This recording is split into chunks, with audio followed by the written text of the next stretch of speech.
اے محمد صلی اللہ علیہ وآلہ وسلم، سورج کے ڈھلنے سے رات کے اندھیرے تک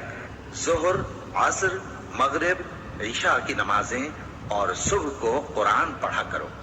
کیونکہ صبح کے وقت قرآن کا پڑھنا فرشتوں کی حاضری کا موقع ہوتا ہے۔ اے محمد صلی اللہ علیہ وآلہ وسلم، سورج کے ڈھلنے سے رات کے اندھیرے تک ظہر، عصر، مغرب،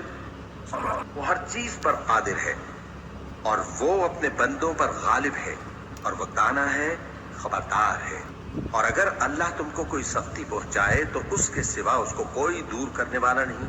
اور اگر نعمت و راحت عطا کرے تو کوئی اس کو روکنے والا نہیں۔ وہ ہر چیز پر قادر ہے اور وہ اپنے بندوں پر غالب ہے اور وہ دانا ہے، خبردار ہے۔ اور اگر ابراہیم نے کہا کہ بیٹا، میں خواب میں دیکھتا ہوں کہ گویا تم کو ذبح کر رہا ہوں، تو تم سوچ لو کہ تمہارا کیا ارادہ ہے۔ انہوں نے کہا کہ ابا جان، جو آپ کو حکم ہوا ہے وہی کیجئے، اللہ نے چاہا تو آپ مجھے صابروں میں پائیے گا۔ اس طرح جب دونوں نے حکم مان لیا اور باپ نے بیٹے کو ماتھے کے بل لٹا دیا